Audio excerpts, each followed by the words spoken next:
The one thing they didn't teach us in rabbinical school was how to give a Rosh Hashanah sermon while 9 months pregnant.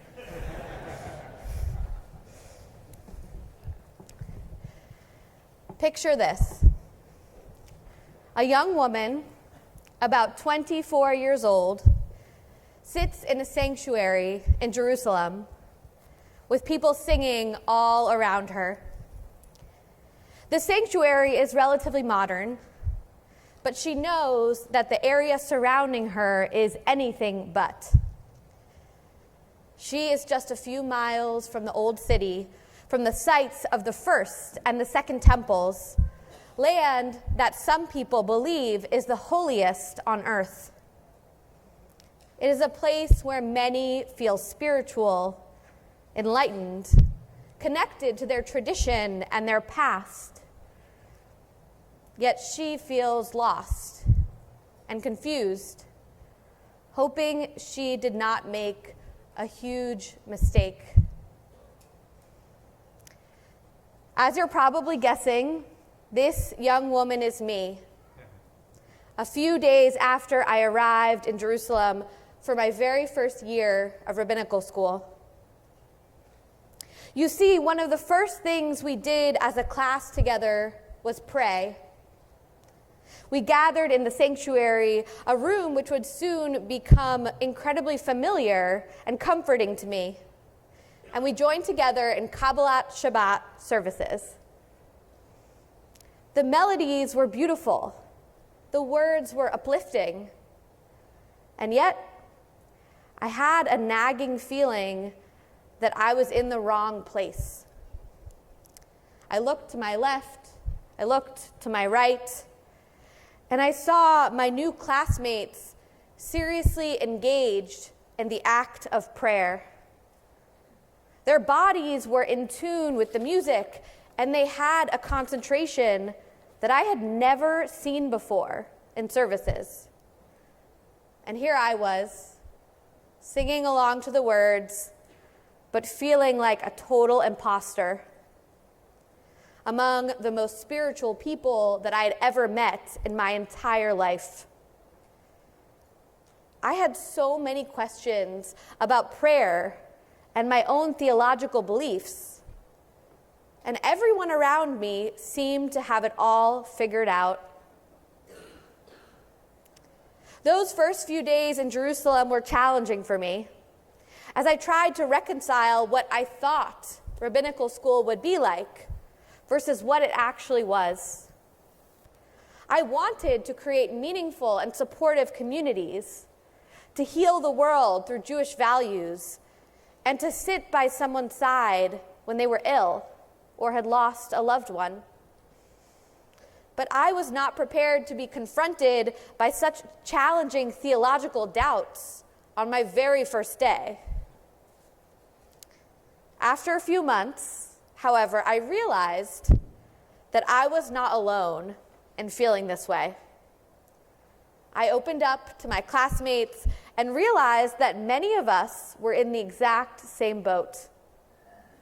We had so many questions that we had never vocalized before, questions that our rabbis at home had never discussed with us. What was the purpose of prayer? We asked ourselves. Why did we say these words that we weren't sure we believed? And how could we possibly pretend to know a God who was unknowable? This Rosh Hashanah, as we gather together to celebrate the beginning of a new year, I would like to discuss these very questions with you. I would like to invite you to enter the gates of prayer, which we can translate as Shaaray Tefila. At a time when many of us feel untethered from reality, when words like truth and accountability are interpreted in so many different ways, when we're not sure how to explain the pain of the world around us, we as Jews can turn to prayer to ground us and connect us to our millennia-old tradition. As we enter through Shaaray Tefila together, we may not find all the answers to our questions or the solutions to our worries, but we will explore a new way to relate to prayer. How prayer can give our lives the meaning that we are searching for. And how, in the words of Rabbi Abraham Joshua Heschel, prayer can help us discover the self in relation to God. And for those in the congregation for whom God language is not accessible, or for those of you who are not sure what you believe, that's okay too. Judaism does not require you to be certain about a belief in God to engage in prayer. Perhaps you believe in some force larger than yourself, or in the healing power of being together in community. Whatever your theology, prayer can be for you. If we go back to our ancient texts, we learn that the writers of the Bible and the Talmud wholeheartedly believed that God hears our prayers and answers them. We learn in tomorrow morning's Haftarah portion from the book of Samuel about a young woman named Hannah who desperately wants a child, but she can't have one because God has closed her womb. In a last-ditch effort to appeal to God after nothing else has worked, Hannah leaves her home, she travels to the temple in Shiloh, and she prays. "O Eternal of hosts," Hannah cries out, "if you will look upon the suffering of your maidservant and will remember me and not forget me, if you will grant me a male child, I will dedicate him to the Eternal for all the days of his life." Now the priest of the temple, Eli, sees Hannah's lips moving, but no sound emerges from her mouth. He ignorantly assumes that she's drunk, and he unkindly tells her to sober up, that this kind of behavior is not permitted in the temple of God. Hannah, however, knows the truth. She looks to the priest and tells him how unhappy she's been. She is not drunk. She is simply pouring out her heart to God, hoping that God will bless her with a child. And soon after, we learn that God remembered Hannah, and she gives birth to her son, Samuel.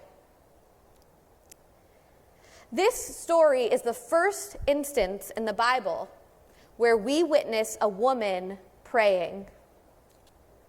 And subsequently, the rabbis of the Talmud lift Hannah up as the quintessential biblical example of prayer. They derive numerous halachot, or Jewish laws, about how we should pray just from Hannah's story. She is the example that we should all follow in our prayers, they argue. After all, her prayers are answered. God grants her exactly what she asks for. Hannah has always been one of my favorite biblical heroines. Her story is one of a woman who takes agency. She knows what she wants, and she prays so naturally. Rabbi Rachel Timoner beautifully voiced these thoughts in her Rosh Hashanah sermon last year, saying, Hannah gave birth to prayer, and Hannah gave birth to a future. When the world was closed to her as a woman, she found a new way. She discerned what she was here to do in the world, made her choice, and fought for it. However, even though I love Hannah's story, I also struggle deeply with the transactional theology that it teaches.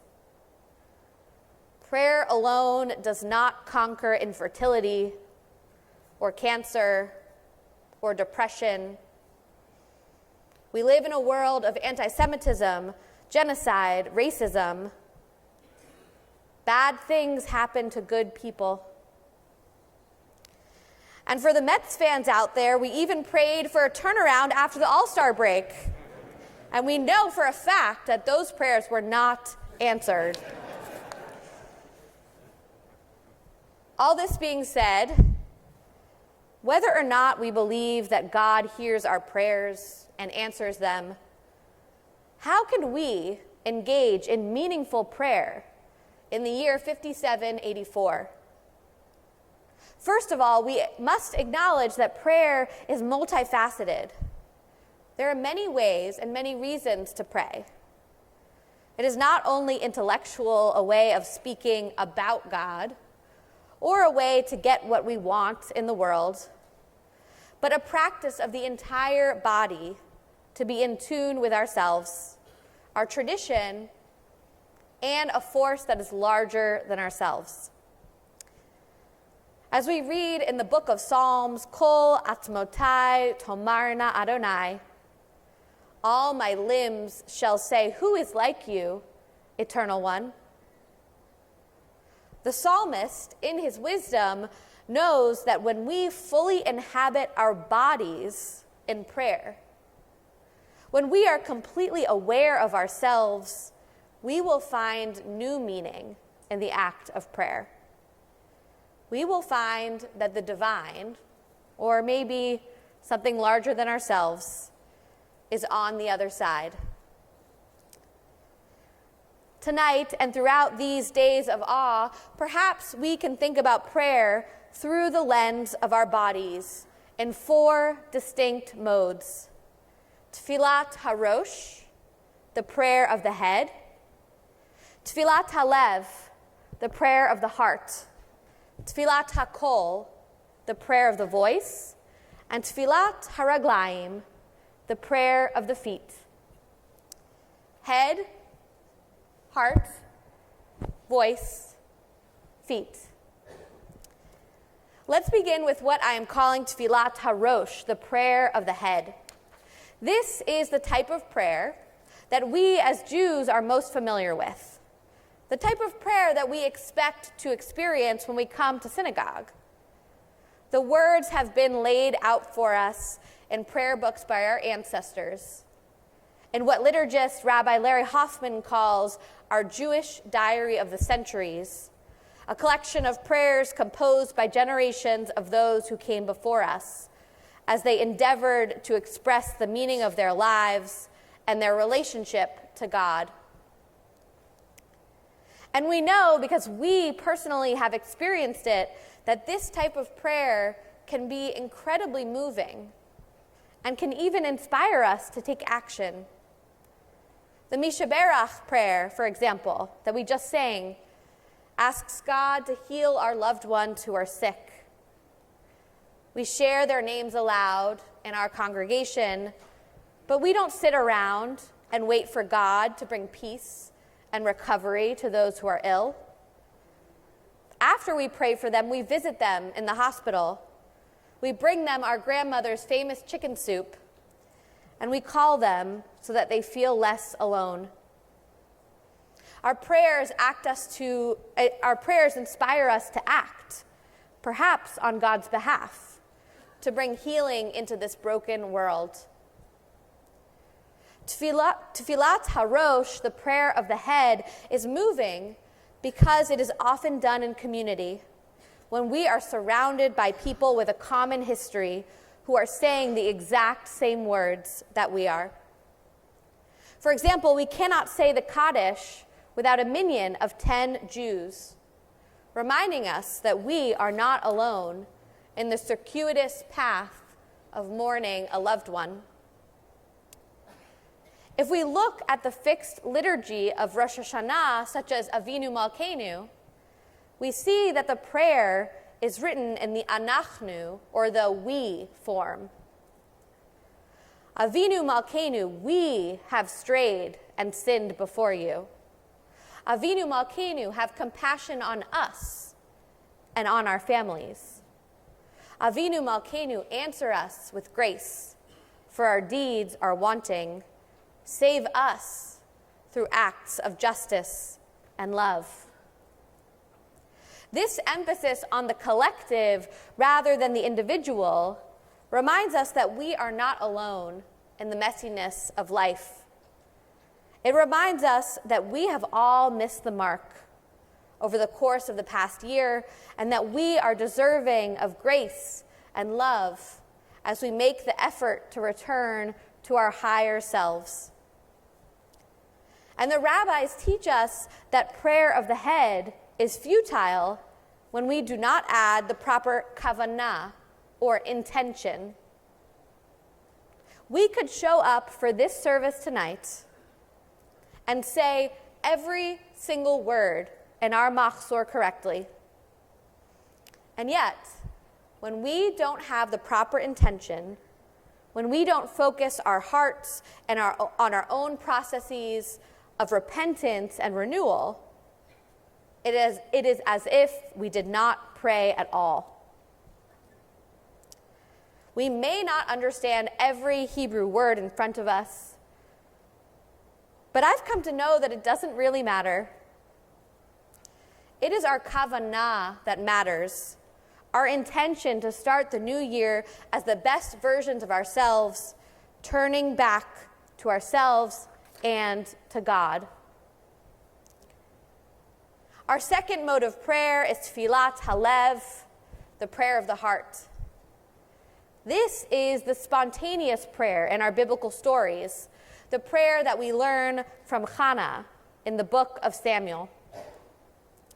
Before the Siddur was finalized and the Jews turned to prayer as a daily aspect of life, Tfilat Halev was the dominant type of prayer in Israelite society. Prayer was not a fixed set of liturgy like it is today, but a crying out to God from the depths of the heart. And yet, as Jews, I fear that we have become less and less comfortable with Tfilat Halev. In a well-known Hasidic tale about this type of prayer, we learn that there was a young shepherd who was unable to recite the Hebrew prayers. The only way in which he worshiped was by making up his own prayers, showing God his love with the words that came to him at that moment. One day, a wise man was passing by, and he heard the shepherd praying, and he shouted at him, "Fool, do not pray like that." The shepherd asked him, "Well, how should I pray?" Thereupon, the wise man taught him the benedictions in order, the recitation of the Shema, and the silent prayer, so that from now on, he would not say what he was accustomed to saying. However, after the wise men left, the shepherd forgot everything he was taught, and he stopped praying altogether. He was even afraid to say what he used to say, because the wise man had told him not to. One night, the wise man had a dream, and in it he heard a voice. "If you do not tell the shepherd to say what he used to say before, know that misfortune will overtake you, for you have robbed me of one who belongs to the world to come." So the wise man immediately returned to the shepherd, told him what he had dreamed, and asked him to recite the prayer of his heart that he used to say.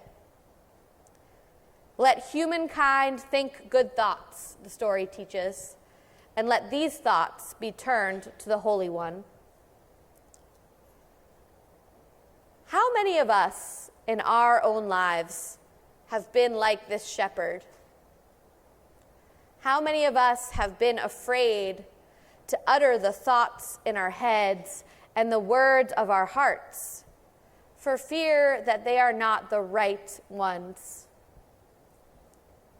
The beauty of Tfilat Halev is that it frees us from the constraints of our prayer books and allows us to express our innermost desires and our worries.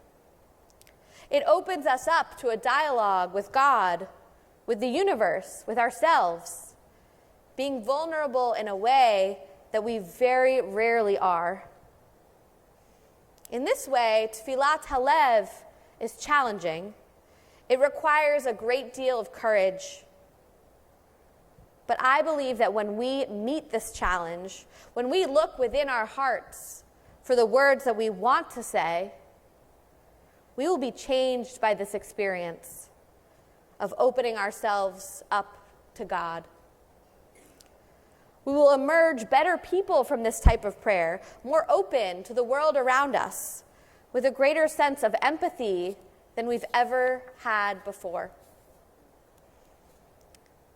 Our third mode of prayer, Tfilat HaKol, the prayer of the voice. This type of prayer, unlike our last two, is not about the words that we're saying, but about the way we use our voices to bring us to a spiritual place. Shaaray Tefila is a community that seriously engages in Tfilat HaKol every single Shabbat, held by Cantor Kipnis and our cantorial intern, Emily Lezen. We lift up our voices in song, chanting both ancient and modern melodies, and we feel spiritually moved because we're creating something beautiful with the community around us. My favorite example of Tfilat HaKol in our community is Craig Taubman's Hashkivenu, a beloved melody in our congregation, which we sang earlier this evening. In the words of the Hashkivenu prayer, we ask God to spread a shelter of peace over us as the night begins to fall. The message is a beautiful one. The dark can be a scary time, and knowing that someone is watching over us can help us feel less alone and helpless. However, I don't think the words of the Hashkivenu are the reason why this particular melody is so beloved in our congregation. We love Taubman's Hashkivenu because of the way the music comforts us, the way it transports us to a place of peace, the way it reminds us of home, and the way we can all contribute to this sense of awe with our own voices. We have so few chances in this life to do something so powerful with our own bodies. And when we use our voice in prayer, we transform ourselves and those around us. We help each other find the strength and the hope to continue putting one foot in front of the other, a sort of spiritual sustenance. And we feel held in the beauty of the music around us. For some of us, this is the way the divine manifests in the world. And finally, our fourth type of prayer, Tfilat HaRaglayim, the prayer of the feet. Many of us are familiar with Rabbi Heschel's famous quote when he returned home from the 1965 Selma to Montgomery marches. For many of us, the march from Selma to Montgomery was about protest and prayer. Legs are not lips, and walking is not kneeling. And yet our legs uttered songs. Even without words, our march was worship. I felt my legs were praying. However, few of us, including myself before writing this sermon, are familiar with a similar quote attributed to 19th century American abolitionist Frederick Douglass. He wrote, "Praying for freedom never did me any good till I started praying with my feet." In different centuries, activists Douglass and Heschel taught us that words are not always enough, that we must also pray with our bodies. We must act in order to change the world. We cannot leave it all to God.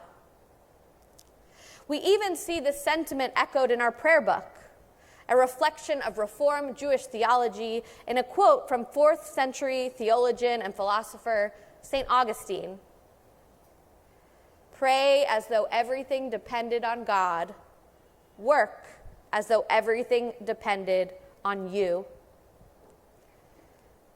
Our bodies are sacred vessels, and we can use them to further the prayers that we utter while we sit here in this sanctuary. So many of you are deeply involved in Jewish justice work, repairing our world through the lens of Jewish values. Whether it is through our soup kitchen, our social justice team, or another organization outside of our congregation, you are committed to employing Judaism's lessons to feed the hungry, to welcome the stranger, and build power for the powerless. And I want you to know, this work is prayer. Praying with your feet is yet another way that we can be in relationship with the divine, partnering with God in the everlasting work of creation to make our world just a little bit better. When I think back to that young woman in the sanctuary in Jerusalem, I want to tell her that she is no imposter. She will learn, she will grow, and she will come to learn that prayer can be incredibly empowering and moving when we release ourselves from judgment, shame, and the desire to get it right.